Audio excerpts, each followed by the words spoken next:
I'm Luca, 28 years old, and everything changed when I returned from the most successful business trip of my life to find 200 strangers celebrating at my vineyard.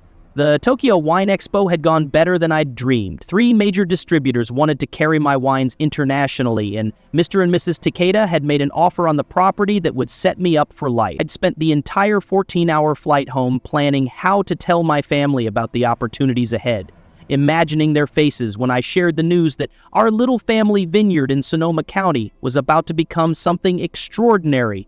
Before I continue this story, let me know where you're watching from in the comments and hit that subscribe button. This journey is just beginning, and I need you with me for what comes next. The Uber dropped me off at the end of my driveway at 6 p.m. on a Friday, and immediately something felt wrong. Cars lined both sides of the narrow road leading to the house, expensive sedans and SUVs that didn't belong to any of my neighbors. String lights I'd never seen before hung between the oak trees, and I could hear music drifting from the direction of the main vineyard, where we usually only held harvest parties. My first thought was that my parents had organized some kind of surprise welcome home celebration, though that would have been completely out of character for Harrison and Naomi, who had never shown much interest in my wine business beyond the money it brought in.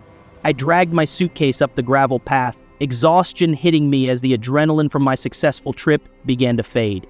The jet lag was already setting in, and all I wanted was to collapse in my childhood bedroom that I still kept at the main house, even though I had been living in the guest cottage since college. The sound of laughter and clinking glasses grew louder as I approached, and I began to make out individual voices. They are strangers' voices. People I didn't recognize talking about how beautiful the ceremony had been, how romantic the setting was, how lucky the bride looked. The bride. My stomach dropped as I rounded the corner and saw the scene spread out before me. White chairs arranged in perfect rows faced an arch of roses and baby's breath that definitely hadn't been there when I left for Tokyo 2 weeks ago. A dance floor had been installed on the flat area where we usually parked the tractors during harvest. Tables draped in ivory linens filled the space between the vines, each one set with expensive china and crystal that I was certain my family didn't own. And at the center of it all, posing for photos near the arbor where my grandfather had proposed to Grandma Yumi 60 years ago, was my sister Isla in a flowing white dress, her arm linked with Bennett Langford. Bennett. The same Bennett who had dated me for 2 years in college before disappearing from my life without explanation when I brought him home to meet my family 3 years ago. The same Bennett who had told me he loved me the night before he vanished, who had talked about our future together, who had kissed me goodbye that morning like nothing had changed. Now he was kissing my sister, spinning her around as photographers captured every moment, their families mingling in the background like this was the most natural thing in the world. I stood frozen at the edge of my own property, watching my parents play the role of gracious hosts. Harrison was shaking hands with men in expensive suits, probably Bennett's father and uncles from the Langford wine distribution empire. Naomi was embracing women I'd never seen before, laughing at jokes I couldn't hear, playing the part of the proud mother of the bride. Neither of them had mentioned Isla was even seriously dating anyone, let alone engaged. Neither of them had said a word about planning a wedding, and neither of them had bothered to invite me to my sister's wedding on my own property. My phone buzzed with a text from Talia, my business partner, asking how the family was taking the news about the Takeda offer. I stared at the message, realizing that while I'd been in Tokyo arranging the potential sale of everything my grandmother had built, my family had been here planning to use it as a wedding venue without telling me. The irony wasn't lost on me. I'd kept the sale negotiations secret because I wanted to surprise them with good news. They'd kept the wedding secret for reasons I was only beginning to understand. I pulled my suitcase toward the house, hoping to slip inside unnoticed and figure out what was happening. But as I climbed the front porch steps, I could see through the open door that the interior had been transformed too. White flowers filled every surface and there were gift boxes stacked in the living room. The hallway leading to my bedroom was decorated with more of those string lights, and I could hear voices coming from upstairs. My room. Someone was in my room. When I reached the top of the stairs, I found the door to my childhood bedroom wide open. Inside, Isla's bridesmaids were changing out of their ceremony dresses, chattering about the reception and how perfect everything had looked. My bed was covered with garment bags and makeup cases. The closet, where I kept clothes for when I stayed at the main house, was open, and hanging prominently in the center was Isla's wedding dress, still warm from her body, taking up the space where my things should have been. One of the bridesmaids noticed me standing in the doorway and smiled politely. "Oh, are you here for the wedding? I think the reception is starting to wind down, but there's still food outside." She clearly had no idea who I was. In my own house. I was a stranger crashing someone else's party. That night, after the last guest had finally left and the catering trucks had pulled away, I sat alone in my cottage trying to process what I'd witnessed. The house was dark except for the porch light my parents had left on, and the vineyard looked like a tornado had swept through it. Empty bottles and abandoned centerpieces littered the tables that were still set up between the vines. Someone had left a bridesmaid's shoe near the arbor where Isla and Bennett had exchanged vows. I kept replaying the moment when I'd finally worked up the courage to approach my parents during the reception, only to have Harrison introduce me to the Langfords as our other son, the one who helps with the wine business. As if the vineyard wasn't mine, as if I hadn't poured every dollar I'd earned since graduating college into modernizing the equipment and expanding production, as if Grandma Yumi hadn't left the property specifically to me in her will because she knew I was the only one who truly understood what she'd built here. Harrison had said it so casually, with that practiced smile he used during business meetings, and Naomi had nodded along like it was perfectly natural to diminish my role in front of strangers at my sister's surprise wedding on my land. But the truth was, this wasn't the first time they'd rewritten history to suit their narrative. When I was 22 and had just inherited the vineyard, my parents had convinced me to let them handle the business side while I focused on the winemaking. They'd said it was too much responsibility for someone so young, that I needed their guidance to avoid making costly mistakes. What they'd actually done was use the vineyard's existing reputation to secure loans against the property, loans I didn't find out about until 2 years later when the bank called about missed payments. They'd spent the money on Isla's art school tuition and a new car for Harrison, then acted hurt when I confronted them about it. The pattern had been there my whole life, though I'd been too young to recognize it at first. When I was 16, I won a regional science fair with a project about soil composition and its effect on grape quality. The local newspaper wanted to do a feature story, but Harrison had insisted on being photographed with me, positioning himself as the proud father who had guided his son's interest in viticulture. The article ended up focusing more on the family's winemaking tradition than on my actual research. Naomi had framed the newspaper clipping and hung it in the tasting room, but she'd cropped it so that only Harrison and the vineyard were visible in the photo. In college, when I'd started dating Bennett, I'd been excited to bring him home during spring break my junior year. He'd been fascinated by the vineyard, asking detailed questions about our production methods and distribution channels. I'd thought he was just being supportive of my passion, but now I understood he'd been gathering information. The Langfords owned one of the largest wine distribution companies on the West Coast, and Bennett had been looking for premium boutique vineyards to add to their portfolio. I'd been showing him everything, giving him a complete tour of our operations, introducing him to our suppliers and customers, never suspecting that he was evaluating us as a potential business opportunity. What I hadn't known then was that my parents had been courting the Langfords for years, hoping to secure a distribution deal that would elevate our small vineyard into their network of premium clients.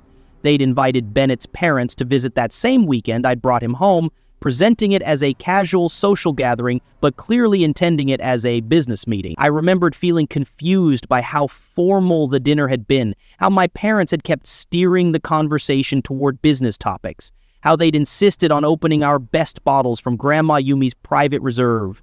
Bennett had broken up with me 2 weeks after that visit, claiming he needed to focus on his career and couldn't handle a long-distance relationship. I'd been devastated, but I'd accepted his explanation and tried to move on. What I learned later, through mutual friends at school, was that Bennett had started dating Isla within a month of our breakup. Isla, who had been 19 then and working as a server at one of the Langfords restaurants while pursuing her art degree, Isla, who had somehow failed to mention this relationship to me for 3 years. The real knife twist had come during my grandmother's final illness 2 years ago. I'd taken a leave of absence from my job at a tech company in San Francisco to come home and care for her, spending months at her bedside while she drifted in and out of consciousness. My parents had been too busy with their social commitments to help much, leaving me to handle the medical appointments and coordinate with hospice care. During those long nights sitting with Grandma Yumi, she told me stories about building the vineyard with my grandfather, about the dreams they'd had for passing it down through the family. She'd made me promise to protect what they'd built, to never let anyone take it away or diminish its value. I'd held her hand and sworn I would honor her legacy, never imagining that the biggest threat to the vineyard would come from my own family. When she died, I'd been the one to handle all the arrangements, while Harrison and Naomi planned the funeral reception. They'd used the vineyard's event space and hired expensive caterers, presenting themselves as the grieving inheritors of a family legacy, while I stood in the background, exhausted from months of caregiving and funeral planning. The will reading had been the first time I'd felt like I had any real power in my family. Grandma Yumi had left the vineyard property directly to me, along with a letter explaining that she trusted me to carry on the traditions she and my grandfather had established. She'd left smaller inheritances to my parents and Isla, but the land and the business were mine. I'd expected my family to be proud, to see it as recognition of my dedication and hard work. Instead, they'd seemed almost resentful, as if I'd somehow manipulated an elderly woman into favoring me over them. Now, sitting in my cottage at 2 a.m, still wearing the clothes I'd traveled in from Tokyo, I realized that tonight's wedding was just the latest example of my family treating my property and my life as extensions of their own. They'd planned Isla's wedding without consulting me, used my vineyard as a venue without asking permission, and introduced me to guests as a hired hand rather than the owner. And somehow, in all of this, Bennett had ended up exactly where he'd probably intended to be 3 years ago, connected to the Mori vineyard, just through a different family member. My phone buzzed with a text from an unknown number. When I opened it, I found a photo of Isla and Bennett cutting their wedding cake, with a message that read, "Wish you could have been there to celebrate with us. Thanks for letting us use the vineyard. Love, your sister." She'd sent it like I'd been away by choice, like I'd graciously offered my property for her wedding and simply couldn't attend, like the whole thing hadn't been a deliberate betrayal orchestrated while I was on the other side of the world, working to secure the future of everything Grandma Yumi had built. The next morning, I woke up at dawn with the kind of clarity that only comes after a sleepless night of processing betrayal. I made coffee in my cottage kitchen and sat at the small table where I usually reviewed harvest reports, staring out at the vineyard that was still littered with remnants of Isla's wedding. White chairs were stacked haphazardly near the oak trees, and someone had left a "just married" sign propped against the irrigation shed. The morning light made everything look even more surreal, like evidence of a crime scene that no one else seemed to recognize as criminal. I didn't march up to the main house demanding explanations. I didn't call my parents or text Isla asking how they could have done this to me. Instead, I did something that felt completely foreign but absolutely necessary. I started documenting everything. I took photos of the wedding setup still scattered across my property, screenshots of the text Isla had sent pretending I'd willingly participated in this charade, and pictures of the damage to the grass where the dance floor had been installed. My phone's camera roll filled with evidence of what they'd done while I was gone. What I discovered when I started looking more carefully made my stomach turn. Tucked behind the guest book table, I found a folder of contracts that Blake and Co-Events had left behind. Wedding venue rental agreement for the Mori family vineyard. Signed in my name, but not in my handwriting. Catering contract for 200 guests, with my forged signature on the liability waiver. Equipment rental forms for tables, chairs, and a sound system, all bearing a version of my signature that looked like Isla had practiced it. They hadn't just used my property without permission. They'd committed fraud to make it look like I'd authorized everything. The amounts on these contracts made me feel physically sick. $38,000 for venue rental, catering, and equipment, money that Blake and Co-Events would expect to be paid within 30 days, according to the payment terms highlighted in yellow on every contract. Money that I was now legally responsible for because someone had forged my signature on binding agreements. I sat on my cottage steps, holding these papers and trying to process the magnitude of what my family had done. They hadn't just stolen my property for a day. They'd created financial obligations that could cripple me if I couldn't pay them. I called Fiona West, the lawyer who had helped me navigate Grandma Yumi's estate, and explained the situation. Her silence on the other end of the phone stretched long enough that I wondered if the call had dropped. Finally, she said, "Luca, this is identity theft and fraud. You could press charges." But even as she said it, I knew I wouldn't. These were my parents, my sister. Calling the police would destroy what was left of our family, and despite everything they'd done, I wasn't ready to go that far. Not yet. What I was ready to do was something I'd been considering since my conversation with the Takedas in Tokyo. During my last day at the wine expo, Mr. Takeda had pulled me aside and made an offer that had left me speechless. They wanted to buy the vineyard outright for $4,800,000, 0 cents, planning to demolish everything except the original farmhouse and build a luxury resort focused on wine tourism. It was more money than I'd ever imagined the property could be worth, enough to start over anywhere I wanted, enough to build something entirely my own, without the weight of family expectations and betrayals. I'd told them I needed time to think about it, that the vineyard had been in my family for 3 generations, and I couldn't make such a decision lightly. Mr. Takeda had been understanding, giving me his card and saying the offer would stand for 30 days. That was 2 weeks ago. Now, sitting with forged contracts in my hands and wedding trash scattered across the land my grandmother had entrusted to me, the decision felt inevitable. Talia called me around noon, her voice bright with excitement about the Tokyo trip. "I've been dying to hear how your parents reacted to the Takeda offer," she said. "Are they excited about the possibilities?" I looked out at the vineyard, where Harrison was now supervising a cleanup crew, directing them with the authority of someone who owned the place. "I haven't told them yet," I said quietly. "Actually, I think I've made my decision about the sale." There was a pause. Talia had been my business partner for 3 years, helping me expand distribution and modernize our operations. She knew how much the vineyard meant to me, how hard I'd worked to honor Grandma Yumi's legacy. "Are you sure?" she asked gently. "This feels sudden."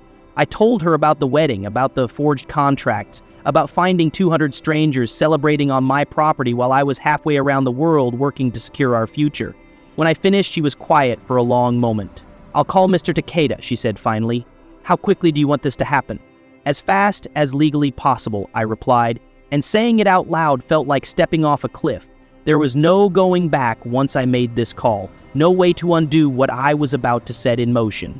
But looking at my family, treating my property like their personal playground, introducing me to wedding guests as hired help, forging my signature to create financial obligations I never agreed to, I realized there was nothing left to preserve. They had already destroyed any possibility of us working together as a family. That afternoon, while my parents napped off their wedding hangover and Isla was presumably on her honeymoon with Bennett, I drove to Fiona's office and signed preliminary paperwork to accept the Takeda offer. The legal process would take a few weeks to complete, but once I'd committed to the sale, I felt a strange sense of peace. For the first time in years, I was making a decision entirely for myself, without considering how it would affect my parents' social standing or my sister's future plans. The hardest part was going back to the wine cellar that evening and selecting which bottles to keep.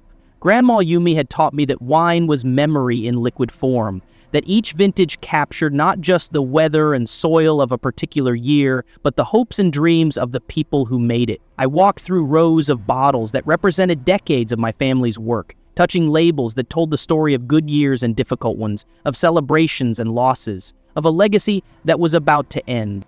In the end, I took only one bottle, a 1987 Pinot Noir from the year I was born, made by my grandfather in the last vintage he completed before his death. Grandma Yumi had been saving it for a special occasion, though she'd never found an occasion special enough to open it. I wrapped it carefully in a towel and carried it back to my cottage, the only piece of my family's history I wanted to preserve.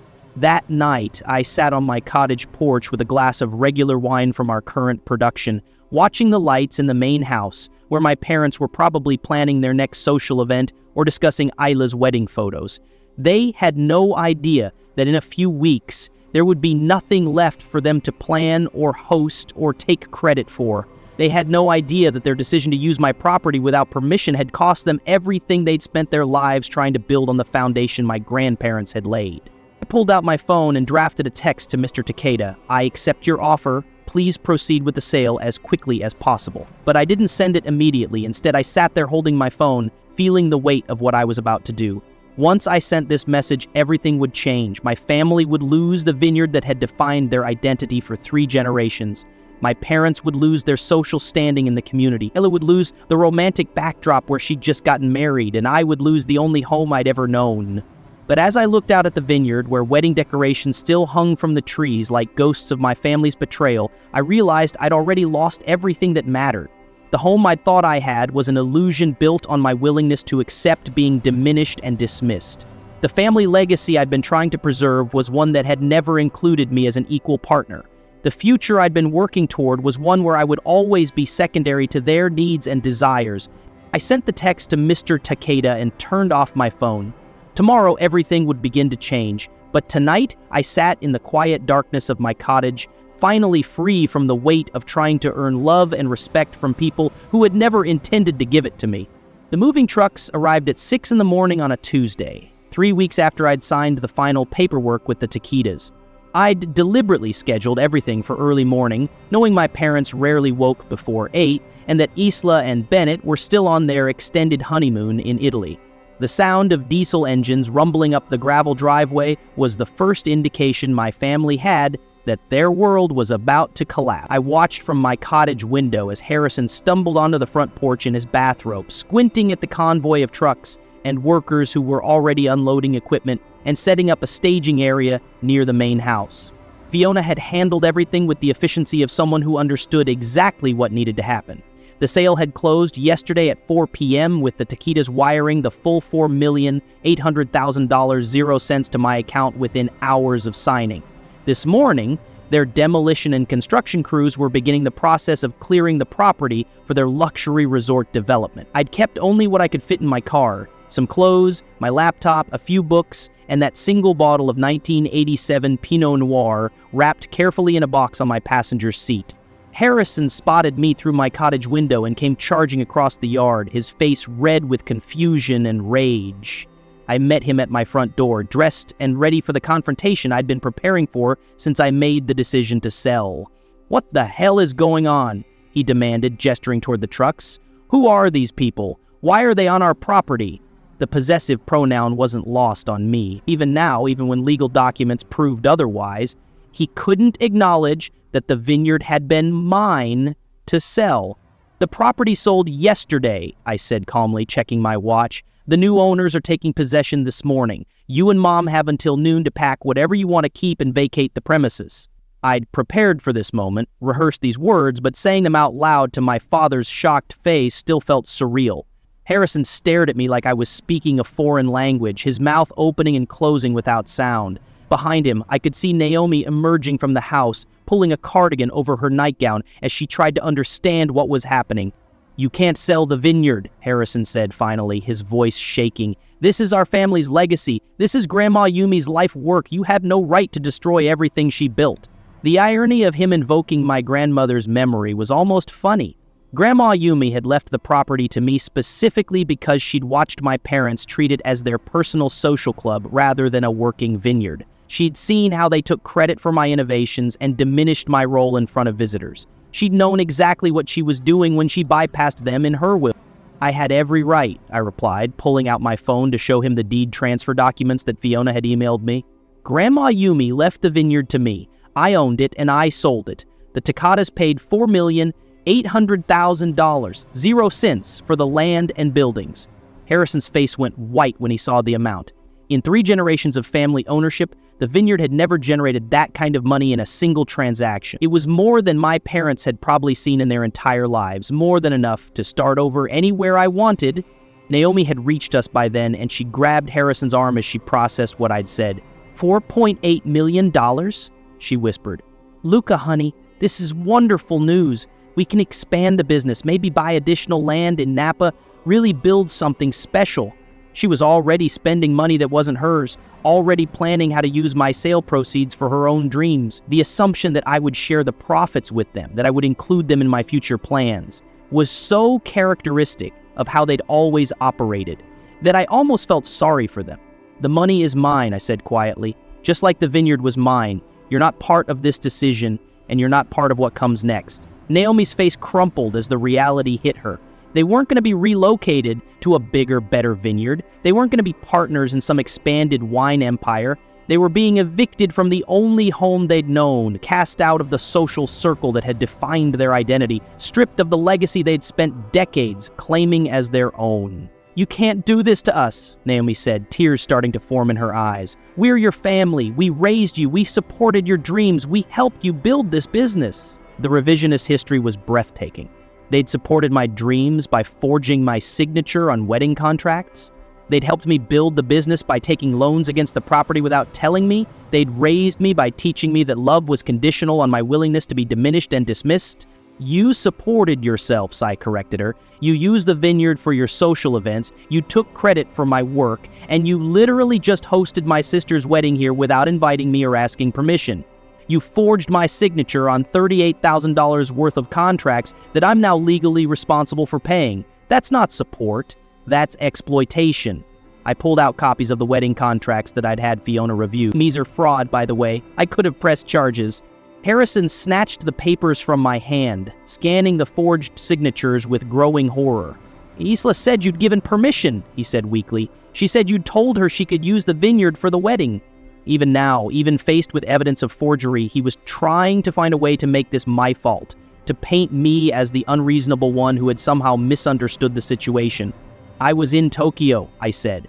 I've been planning this sale for months. While I was there working to secure our future, you were here planning to steal my property for Isla's wedding. You introduced me to the Langfords as someone who helps with the wine business at my own vineyard. You treated me like hired help at a party I wasn't even invited to. My voice stayed level, but I could feel years of suppressed anger threatening to break through. A crew supervisor approached us, clipboard in hand and hard hat secured. "Excuse me, Mr. Mori, we need to start clearing the main house this morning. Are these folks going to need help moving their belongings?" He was polite but firm, clearly experienced in handling property transitions that didn't go smoothly. The Takedas had hired professionals who knew how to deal with reluctant former owners. "They'll be out by noon," I told him, then turned back to my parents.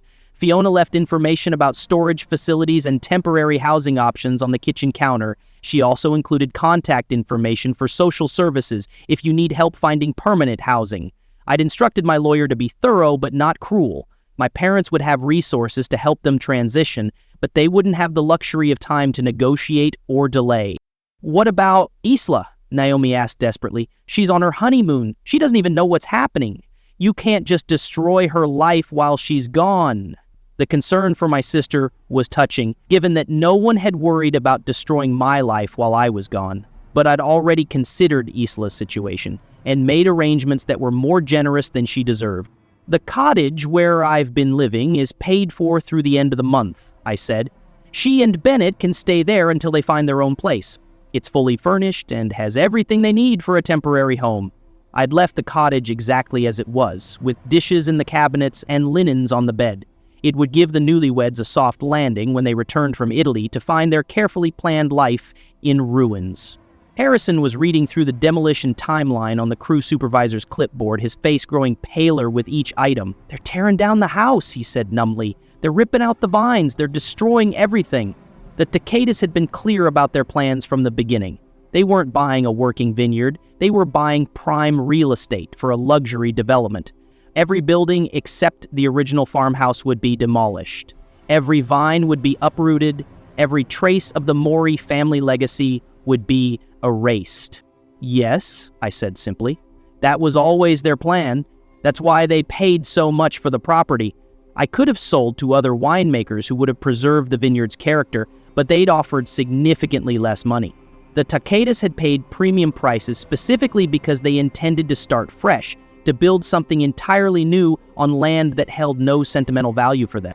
As if summoned by the mention of destruction, a second crew arrived with bulldozers and excavation equipment. The morning sun reflected off the yellow machinery as workers began setting up barriers around areas marked for immediate demolition. In a few hours, they would begin tearing down the barn where I'd learned to make wine. By evening, they would have removed the arbor where Isla had gotten married just 3 weeks ago. By the end of the week, there would be nothing left but empty land ready for new construction. My parents stood frozen, watching their world disappear in real time. The social standing they'd built on hosting events at a picturesque family vineyard would vanish along with the vines. The business relationships they cultivated with other wine families would become irrelevant once they were no longer in the industry. The identity they'd constructed around being successful vintners would crumble when people learned they'd been evicted by their own son. "This is cruel," Naomi whispered, tears flowing freely now. "We made mistakes, but this is cruel." She wasn't wrong. What I was doing was cruel in the way that chemotherapy is cruel, destroying everything to kill what's killing you. But cruelty had been the language my family spoke for as long as I could remember. They'd just never expected to be on the receiving end of it. I walked past him toward my car, carrying the box with my grandfather's wine and a small suitcase with everything else I wanted to keep from my old life. "You have until noon," I said without looking back. "After that, security will escort you off the property." The finality in my voice surprised even me. I'd spent 28 years trying to earn their love and respect, and it had taken me exactly 3 weeks to walk away from it completely. As I drove down the gravel driveway for the last time, I caught a glimpse of my parents in the rearview mirror, still standing in their night clothes, staring at the demolition crews that would erase their past and make sure there was nothing left for them to claim or control. The Mori family vineyard was ending exactly as it had begun 3 generations ago, with someone brave enough to start over from nothing, somewhere new, with nothing but determination and a vision for the future.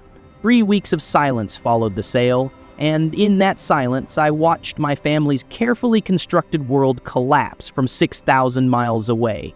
I'd moved to Tokyo immediately after the property transfer, renting a small apartment in Shibuya and enrolling in an intensive sake brewing program that I'd discovered during my wine expo visit. Every morning, I woke up to city sounds instead of birdsong, concrete instead of vineyard views, and for the first time in my adult life, I felt like I could breathe without worrying about who I was disappointing or what legacy I was failing to uphold. Talia had been sending me updates from California, partly out of concern for my well-being, and partly because she was fascinated by the complete destruction I'd left in my wake. The first text had come 3 days after the sale. "Your parents hired Caleb Monroe, that private investigator who handles missing persons cases. They're telling people you had a breakdown and disappeared." I'd laughed out loud reading it, sitting in a small cafe near Tokyo University. Of course, they would frame my escape as a mental health crisis rather than admit they'd driven me away through years of manipulation and the final betrayal of the wedding. By the end of the first week, Talia's updates had become more detailed and increasingly dramatic. Harrison and Naomi had been forced to move into a studio apartment in Sacramento, their social circle having quietly distanced themselves once word spread about the vineyard sale. The story they were telling anyone who would listen was that I'd suffered some kind of psychological break brought on by business stress, that I'd sold the family legacy in a moment of instability and then fled the country to avoid facing what I'd done. They'd positioned themselves as the real victims, the loving parents whose son had destroyed their lives in a fit of madness. The truth was more complicated and far more damaging to their reputation. Fiona had been thorough in her documentation of the forged wedding contracts, and while I hadn't pressed criminal charges, the evidence had found its way to the right people in the local business community. Blake & Co. Events had quietly spread word about the signature fraud, warning other vendors to be careful when dealing with the Mori family. The Langfords, Bennett's parents, had apparently been horrified to learn that their new daughter-in-law's family had committed fraud to pay for her wedding venue. That revelation had created its own cascade of consequences. The Langfords owned one of the largest wine distribution companies on the West Coast, and they'd been planning to offer the Mori Vineyard a premium distribution contract as a wedding gift to Bennett and Ela. When they learned about the forged contracts and the property sale, they'd withdrawn the offer and quietly ended their business relationship with the smaller vineyards that my parents had been using as references for years. Harrison's reputation in the wine industry had been built on connections and relationships that evaporated overnight once people realized the extent of the deception. Isla and Bennett had returned from their honeymoon to find the cottage I'd left for them, but also to find themselves at the center of a scandal that threatened Bennett's standing in his own family business. According to Talia's sources, Bennett's father had been furious about the association with fraud and had given his son an ultimatum: cut ties with Isla's family completely or face demotion within the company. Bennett had chosen his career, leaving Isla to deal with the fallout while he focused on rebuilding his reputation within the Langford organization. The irony wasn't lost on me. Bennett had originally pursued me to get closer to the vineyard and the potential business opportunities it represented. When that relationship ended, he'd moved on to Isla, probably seeing her as another path to the same goal. Now, with the vineyard gone and the family name associated with fraud, he was distancing himself from the very people he'd manipulated to achieve his ambition. Isla had married a man who'd been using her just as surely as he used me, and she was finally experiencing the betrayal that I'd lived with for 3 years. Meanwhile, my life in Tokyo was becoming something I'd never experienced before, genuinely peaceful. The sake brewing program was intensive and challenging, requiring me to learn not just new techniques, but an entirely different philosophy about fermentation and flavor development.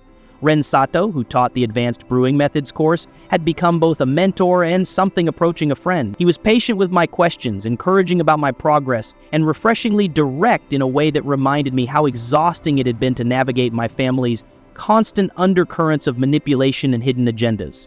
Ren had invited me to assist with his family's small brewery in the evenings, and I'd discovered that sake production required a completely different mindset than winemaking. Where wine was about capturing the character of a specific place and vintage, sake was about achieving perfect consistency and balance through precise technique. It was meditative work that left no room for the anxiety and resentment that had defined my last few years in California. For the first time since college, I was learning something purely for my own growth, without worrying about how it would benefit my family or whether they would take credit for my achievements.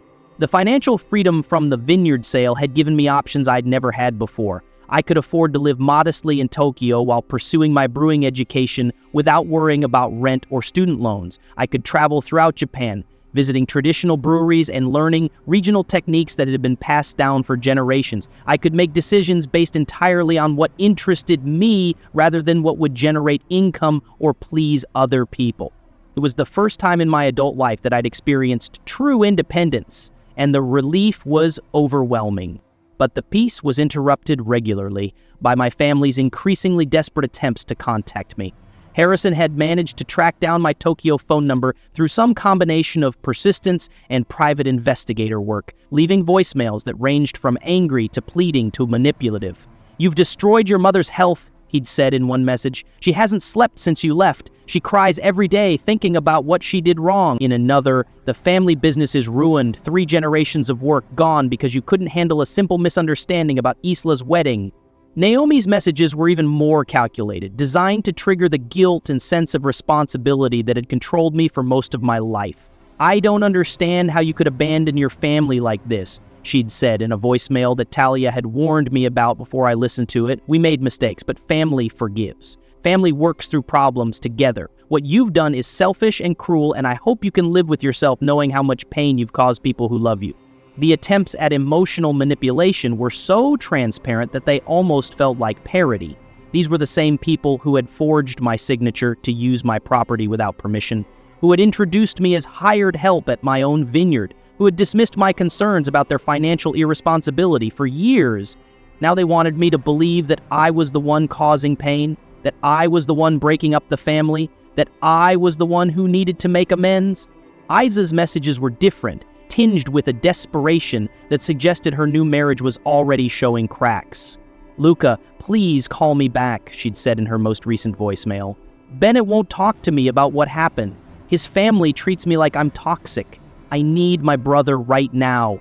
I need you to help me understand why you did this to us." The assumption that I would fix her problems, that I would provide emotional support for someone who had participated in betraying me, was so characteristic of our family dynamic that I felt exhausted just listening to it. I'd blocked their numbers after the first week of constant calls, but they'd found new ways to reach me through social media, email accounts I'd forgotten about, and mutual acquaintances who didn't understand the full scope of what had happened. Caleb Monroe, the private investigator, had even shown up at the Sake Brewery where I was studying, asking questions about my enrollment and trying to confirm my address. Ren had handled the situation with a politeness that barely concealed his disapproval, and afterward he'd asked if I needed help dealing with people who were harassing me. "Family can be complicated," he'd said when I explained the situation in general terms. "But in Japan, we believe that sometimes the most loving thing you can do is let people face the consequences of their choices without interference. It sounds like your family needs to learn lessons that only hardship can teach them." His perspective was refreshing in its clarity. There was no assumption that I owed my family forgiveness or reconciliation simply because we shared DNA. There was no expectation that I should sacrifice my peace of mind to make them feel better about the consequences of their action. As my 4th week in Tokyo began, I realized that the silence from my family was finally becoming complete. The phone calls had stopped, the emails had dwindled, and even Talia's updates from California had become less frequent as the initial drama settled into a new normal. My parents were apparently focusing on rebuilding their lives in Sacramento. Isla was dealing with her marriage problems without my assistance, and Bennett was working to rehabilitate his reputation within the Langford organization. I was sitting in a small garden behind Rin's family brewery, watching the sunset through cherry trees that were just beginning to bloom, when I understood that this was what freedom actually felt like. Not the absence of responsibility, but the presence of choice. Not the lack of family connection, but the possibility of relationships based on mutual respect rather than manipulation and control. For the first time in my adult life, I was exactly where I wanted to be, doing exactly what I chose to do, with people who valued me for who I was rather than what I could provide for them. The boy who had been abandoned at his own family vineyard, introduced as hired help at his sister's wedding and betrayed by the people who claimed to love him most, was gone. In his place was a man who had chosen his own path, who had refused to accept cruelty disguised as love, who had walked away from everything familiar to build something entirely his own. And for the first time in years, that felt like enough. 2 months into my new life in Tokyo, I was walking back from the brewery after a particularly successful day of learning advanced koji cultivation, when I saw a familiar figure sitting on the steps outside my apartment building. Even from half a block away, I recognized Harrison's posture, shoulders slumped, head in his hands, the defeated slouch of a man who had run out of options. He looked older than I remembered, thinner, wearing clothes that seemed too big for his frame. When he looked up and saw me approaching, his face was ravaged in a way that made him almost unrecognizable. "Luca?" he said, standing unsteadily. His voice was hoarse, like he'd been crying or hadn't spoken to another person in days. "Please, don't walk away. I need to talk to you." There was no anger in his tone, no attempt at authority or manipulation. This wasn't the father who had introduced me as hired help at my own vineyard or dismissed my concerns about the family's financial decisions. This was a broken man who had traveled halfway around the world to sit on concrete steps waiting for a son who might refuse to speak to him. I stopped about 10 feet away, close enough to see that he'd been crying but far enough to maintain the emotional distance I'd spent months building. "How did you find me?" I asked, though I suspected I already knew the answer. Caleb Monroe had probably traced my enrollment records at the brewing program, cross-referenced them with apartment rental agreements, and provided Harrison with my exact address. Privacy was apparently impossible when you had desperate family members willing to pay for professional stalking services. "It doesn't matter," Harrison said, shaking his head. "What matters is that I'm here, and I need you to know the truth about everything that's happened." He reached into his jacket pocket and pulled out a thick envelope, his hands trembling slightly as he held it out toward me. "There are things you don't understand about the wedding, about the vineyard, about why we did what we did. I should have told you years ago, but I was too proud, too ashamed."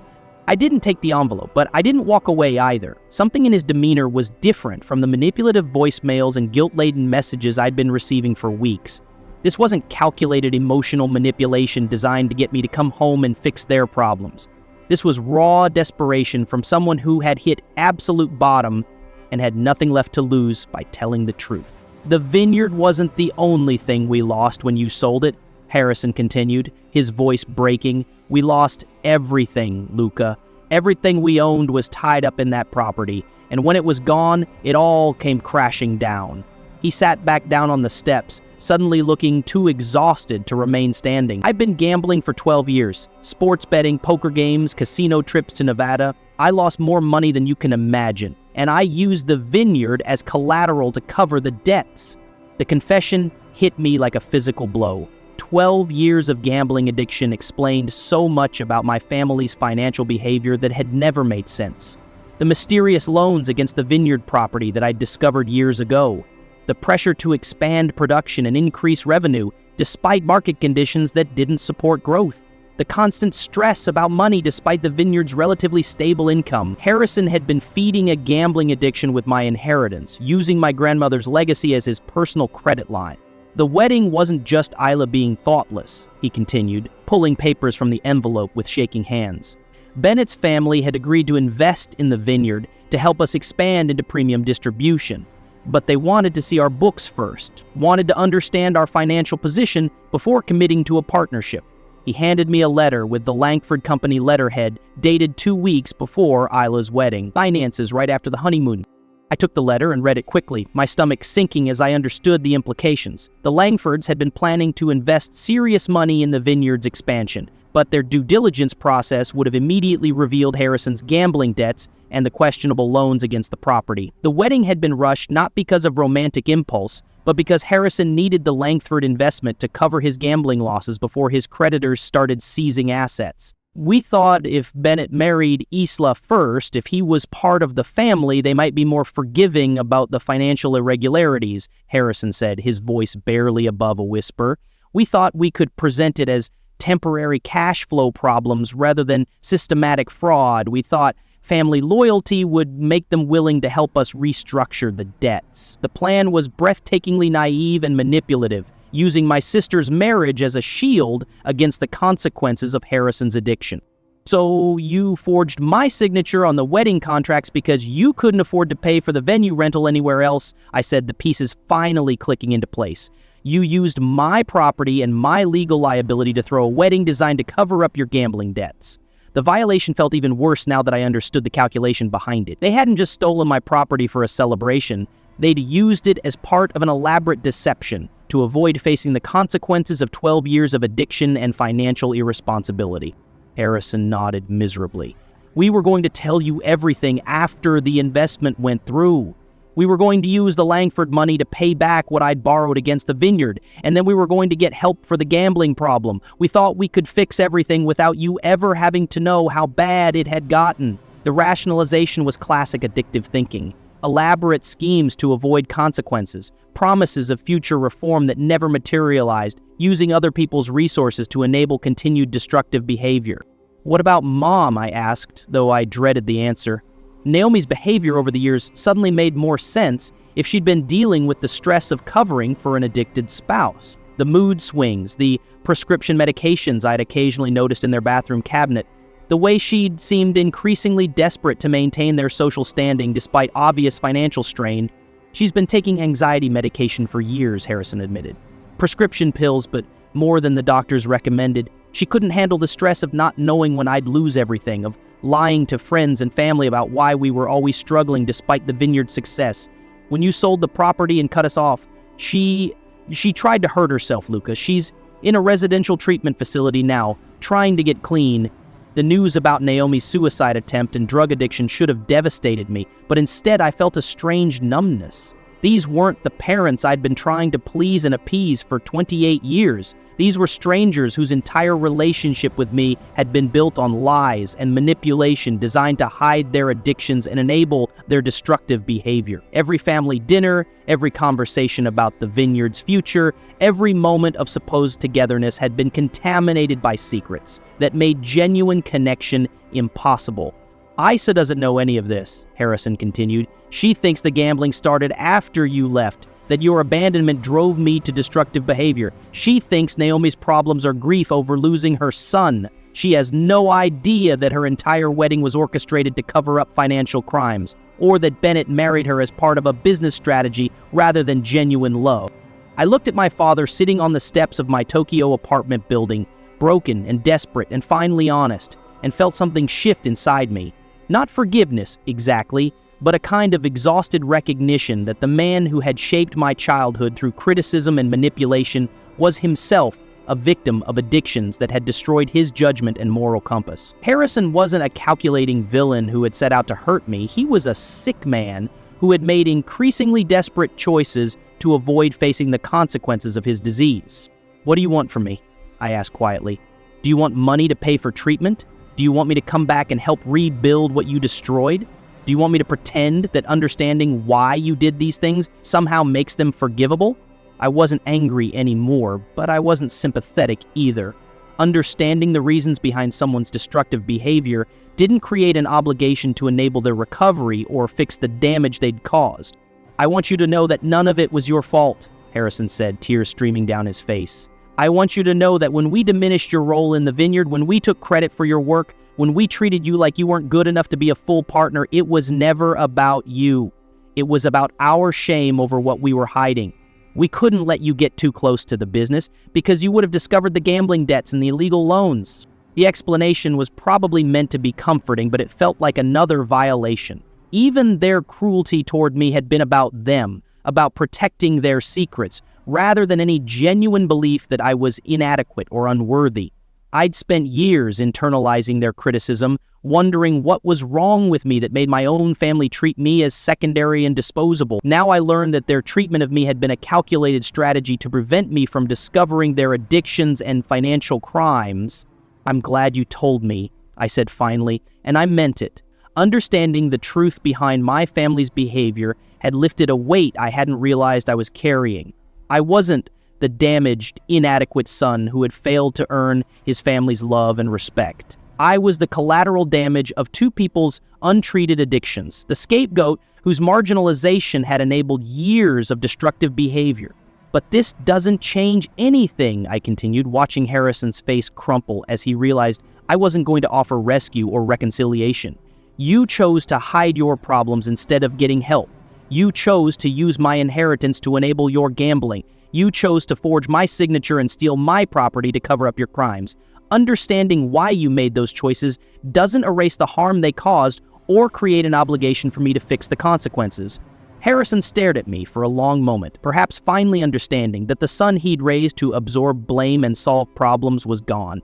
In his place was a man who had learned to distinguish between explanation and excuse, between understanding and enabling, between family loyalty and self-destruction. The boy who would have dropped everything to rescue his parents from the consequences of their choices had died somewhere between a gas station in Wyoming and a sake brewery in Tokyo. "I know," he said quietly, standing to leave. "I know you can't fix this for us. I just needed you to know that you deserved better than what we gave you, and that the problems were ours, not yours." He turned and walked slowly down the street, leaving the envelope of documents on the steps like evidence of crimes he was finally ready to acknowledge. I sat down where he had been sitting and opened the envelope, finding loan documents, gambling records, medical reports about Naomi's overdose, and treatment facility intake forms. The paper trail of my family's secret destruction, carefully documented and preserved like evidence for a trial that would never happen. As I read through the details of their hidden lives, I felt a final sense of closure settling over me like peace. The family I'd been mourning had never actually existed. The parents I'd been trying to please were figments created by addiction and maintained through deception.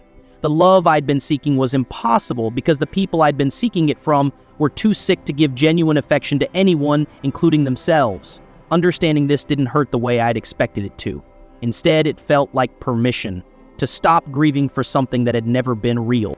6 months after Harrison's visit to Tokyo, I stood in the newly opened Satomori Sake Brewery, watching Ren adjust the temperature controls on our newest fermentation tank.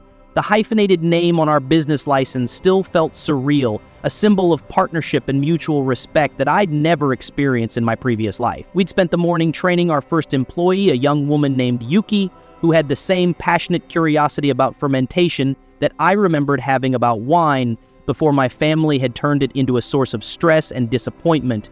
The success of our small brewery had surprised everyone, including us. What had started as my personal education in sake production had evolved into a legitimate business when Ren's family decided to expand their traditional operation into premium export markets. My background in wine marketing and international distribution had proven invaluable, and Ren's expertise in traditional brewing methods had elevated our product beyond anything I could have created alone. For the first time in my life, I was part of a true partnership where both people contributed equally and shared credit honestly. Talia had been sending regular updates from California, keeping me informed about my family's situation without me having to ask. The news was neither as tragic as I'd feared, nor as satisfying as I'd once imagined it might be. Harrison had entered a residential gambling addiction program and had been cleaned for 4 months. Naomi had completed her treatment for prescription drug dependency and was living in a supervised transitional housing facility. They were working minimum wage jobs and attending therapy sessions, slowly rebuilding their lives from the ground up. Ala's marriage to Bennett had ended quietly after 8 months, with divorce papers filed citing irreconcilable differences. According to Talia's sources, Bennett had been transferred to the Langford Company's Portland office, effectively exiled from the family business's headquarters, but given a chance to rehabilitate his reputation away from the scandal. Isla had moved back to Sacramento to be closer to our parents during their recovery, working as a barista at a coffee shop and taking art classes at the community college. The phone call I'd been expecting for months finally came on a Tuesday evening while I was reviewing production schedules in our small office above the brewery. Isla's voice was different when I answered, quieter and more hesitant than I remembered. "Luca, it's me. I know you probably don't want to talk to me, but I needed to try one more time before I gave up completely." "I'm listening," I said, setting down my paperwork and giving her my full attention. We hadn't spoken since before the vineyard sale, and I found myself curious about what she had to say after months of silence. "Dad told me what really happened," she said, her voice breaking slightly. "About the gambling, about Mom's pills, about why they really wanted me to marry Bennett so quickly. I had no idea, Luca. I thought the wedding was just them being supportive of my relationship. I thought you were being unreasonable about the venue thing, that you were just jealous because I was getting married before you." The pain in her voice was genuine, and I felt a flicker of the protective instinct that had defined our relationship when we were children. But I'd learned to distinguish between feeling sympathy for someone and taking responsibility for their emotions. Isla was dealing with the consequences of choices she'd made based on incomplete information, but they were still her choices. "I believe you didn't know about the addictions," I said carefully. "But you did know that using the vineyard without asking me was wrong. You did participate in forging my signature on those contracts. You did know that I wasn't invited to your wedding on my own property." I wasn't angry anymore, but I wasn't willing to minimize her role in the betrayal either. "You're right," she said quietly. "I told myself it was okay because I thought you'd give him permission, but I knew it felt wrong. I knew you would have wanted to be there if you'd really agreed to it. I just wanted my wedding to be perfect so badly that I let myself believe their story rather than asking harder questions. It was more accountability than I'd expected from her, and more than I'd ever received from our parents before their breakdown. The admission that she'd chosen to believe a convenient lie, rather than confront an uncomfortable truth, was honest in a way that surprised me. Perhaps losing her marriage and watching our parents' public humiliation had forced her to examine her own behavior more honestly than she'd ever done before. "How are they doing?" I asked, genuinely curious about Harrison and Naomi's recovery process. Are they actually getting better, or are they just going through the motions? "It's hard to tell sometimes," Isla admitted. "Dad cries a lot, which is weird because I've never seen him cry before. He talks about how ashamed he is, how he destroyed everything Grandma Yumi built. Mom is quieter than she used to be, but more present, if that makes sense, like she's actually listening to conversations instead of just waiting for her turn to talk." The description painted a picture of two people genuinely grappling with the consequences of their actions, rather than simply trying to manage the fallout. It didn't erase the harm they'd caused, but it suggested that their suffering might actually be leading to growth rather than just self-pity. "They ask about you sometimes," Isla continued, "not in a demanding way like they used to, more like they're just wondering if you're okay, if you're happy where you are. Dad said you seemed peaceful when he saw you in Tokyo, that you looked like you'd found something good." I thought about the life I'd built in the 6 months since Harrison's visit.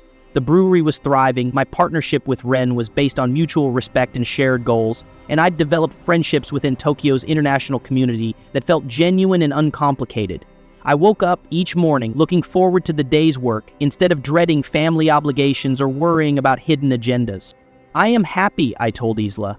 "I've built something here that's entirely my own, with people who treat me as an equal partner. I'm doing work that challenges me without destroying my peace of mind. I'm not looking over my shoulder, waiting for the next betrayal or manipulation." "I'm glad," she said, and I could hear that she meant it. "I'm sorry it took losing everything for us to understand how badly we treated you. I'm sorry you had to go halfway around the world to find the respect and partnership you should have had with your own family." The apology was more complete and less self-serving than anything I'd received from our parents. Isla wasn't asking for forgiveness or reconciliation. She was simply acknowledging harm and expressing genuine regret. It was the kind of accountability I'd needed to hear for years, arriving at a time when I no longer desperately needed it to heal. "What happens now?" I asked. "Are you looking for a relationship with me, or are you just trying to clear your conscience?" "I don't know," she said honestly. "I'd like to know my brother again, but I understand if you're not interested.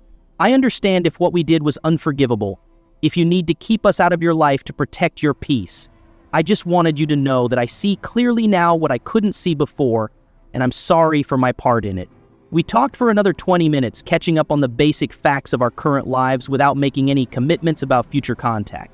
Isla was rebuilding her life from scratch, learning to support herself and make decisions without the safety net of family money or Bennett's social connections. I was expanding the brewery and exploring opportunities to export our sake to American markets. We were both creating new identities separate from the family dynamics that had defined us for so long. When we hung up, I felt a sense of completion that had been missing since the Vineyard sale. Not reconciliation exactly, but acknowledgement. The harm had been named and responsibility had been accepted.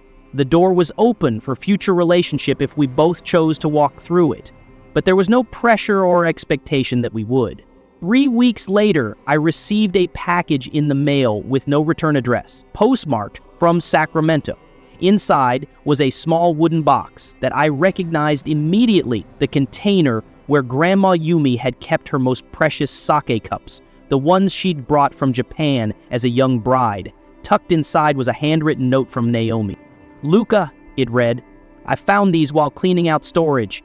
Your grandmother always said they would go to whoever truly understood the art of fermentation.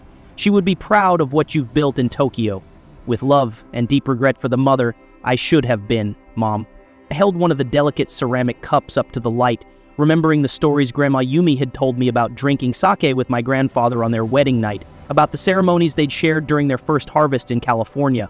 These cups had witnessed decades of celebration and sorrow, had been touched by hands that understood both the art of making sake and the importance of family legacy. That evening, Ren and I opened a bottle of our finest sake and poured it into Grandma Yumi's cups, toasting the success of our first export order to a distributor in New York. As I sipped the sake we'd created together, I thought about the journey that had brought me from a gas station in Wyoming to a brewery in Tokyo, from abandonment to partnership, from searching for family approval to creating genuine collaboration. The boy who had been stranded at a vineyard wedding, introduced as hired help at his own property, and betrayed by the people who claimed to love him most, was gone. In his place was a man who had learned that family isn't just about shared DNA or inherited obligations. Family can be chosen and built through mutual respect, honest communication, and shared values. Family can be created in a sake brewery with a partner who treats you as an equal, in a community of people who value what you contribute rather than what you can provide. Sometimes the worst betrayals lead us to the best discoveries about ourselves and what we're truly capable of building. Sometimes being abandoned forces us to find our own way to something better than we ever could have imagined. Sometimes losing everything we thought we wanted reveals what we actually need to be happy. 6 months from now, Ren and I will open our second location. Isla will start art school with money she's saved from her coffee shop job. Harrison and Naomi will celebrate their first year of sobriety. Bennett will marry someone else in Portland, building a relationship based on genuine partnership rather than business strategy. And I will wake up in Tokyo, grateful for the family I chose and the life I built from the ashes of the one that was taken from me. Have you ever had something terrible happen that led to something wonderful? Share your story in the comments below. Sometimes the biggest betrayals become the greatest gifts, pointing us toward the life we were meant to live all along. Don't forget to like, subscribe, and remember that sometimes the family you choose is better than the family you're born into. Thank you for being part of this journey, and I hope you find the courage to choose happiness over loyalty when the two are incompatible.